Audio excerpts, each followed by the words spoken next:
Bonjour, voici la première d'une série de vidéos portant sur l'évolution des activités du trésorier. Aujourd'hui, nous allons parler du CEPA avec Jean-Paul Rigaud, chargé de mission à la FTE. Alors ma première question, le CEPA, c'est quoi exactement? Après l'introduction de la monnaie unique Scriptura en 1999 et fiduciaire en 2002, le CEPA est la troisième étape de la construction monétaire européenne. La Commission européenne, qui est partie du constat que les systèmes de paiement nationaux étaient fractionnés, a décidé de créer un espace unifié au sein duquel chacun pourrait émettre et recevoir des paiements dans les mêmes conditions de coût, de sécurité et de rapidité, quel que soit l'endroit où il se trouve. On peut dire toutefois que c'est une décision politique de la Commission européenne, car le nombre des opérations de paiement transfrontalières qui sont concernées par ce projet est relativement faible, puisqu'il représente en gros 2 à 3% du volume total des opérations. Sont concernés 31 pays, c'est-à-dire les 27 pays de l'Union européenne, plus l'Islande, le Liechtenstein, la Norvège et la Suisse. Quelles sont les grandes lignes du projet? Qui dit espace unifié de paiement dit d'une part un cadre juridique moderne et cohérent, et d'autre part des instruments de paiement harmonisés.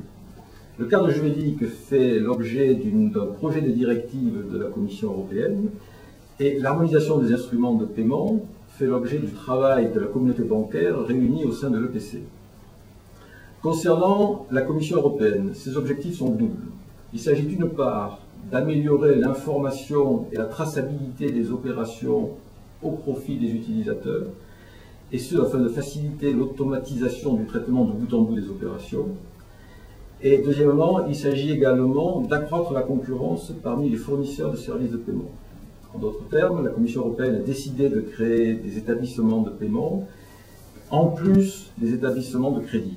Donc on peut dire que le monopole que détenaient les banques sur cette activité de paiement va être supprimé et cassé. Est-ce que certaines dispositions concernent plus particulièrement les entreprises? Il y a effectivement un certain nombre de dispositions qui sont particulièrement intéressantes pour les entreprises. La première concerne les dates de valeur, puisque la Commission européenne a prévu que les dates de valeur défavorables à l'utilisateur seraient interdites. En d'autres termes, les banques ne pourront plus se rémunérer sous forme de date de valeur.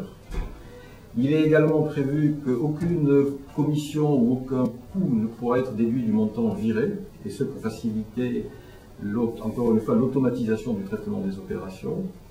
Il est également prévu que les coûts relatifs à un paiement seront partagés entre le bénéficiaire et le donneur d'ordre.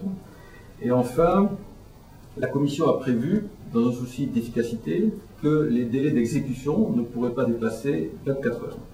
En fait, dans le courant de la première période, qui est la petite période transitoire, ce délai maximum sera de 3 jours, pour être ramené à la fin de la période transitoire à 1 jour. Aujourd'hui, où en est l'harmonisation des instruments de paiement? Les travaux des banques portent sur 3 instruments, le virement, le prélèvement et les paiements par carte. D'ores et déjà, un certain nombre de décisions ont été prises concernant d'une part les identifiants bancaires. Le RIB, tel que nous le connaissons à l'heure actuelle, sera remplacé par le couple BIC-IBAN. L'IBAN étant un numéro de compte au format international, le BIC étant un code permettant d'identifier la banque. La deuxième décision concerne l'information qui pourra être transportée avec tout paiement. Il est prévu un champ de 140 caractères que les banques se sont engagées à transporter d'un bout à l'autre de l'opération sans modification. Enfin, les formats et protocoles d'échange vont être modifiés pour adopter la syntaxe XML. Donc pas de changement pour le virement. En revanche, le prélèvement va subir des modifications profondes. Effectivement, la demande de prélèvement et l'autorisation de prélèvement seront remplacées par un document unique appelé mandat. Ce mandat ne transitera plus par la banque du débiteur, mais sera envoyé directement par celui-ci à son créancier, qui aura la responsabilité d'une part de dématérialiser les données de ce mandat pour les transmettre au système bancaire. D'autre part, il aura pour responsabilité d'archiver ce mandat et devra être en mesure de fournir la preuve de l'existence de ce document dans un délai de 10 jours en cas de contestation par le débiteur. Enfin, le débiteur dispose de délais de contestation beaucoup plus longs et beaucoup plus souples qu'auparavant.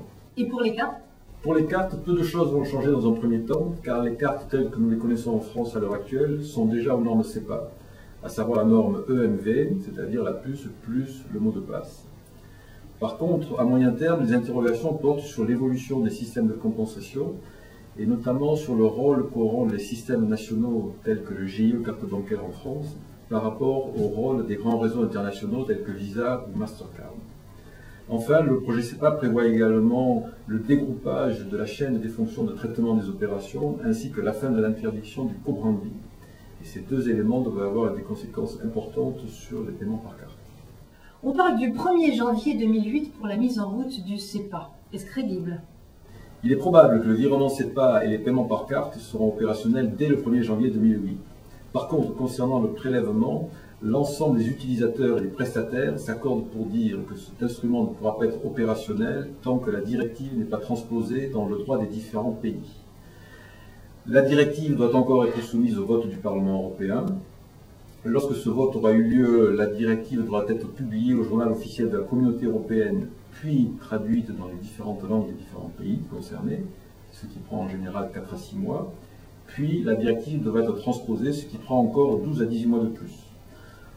On peut donc penser que la transposition de la directive aura lieu vers la fin de l'année 2009 et que donc le prélèvement SEPA verra probablement le jour fin 2009, début 2010.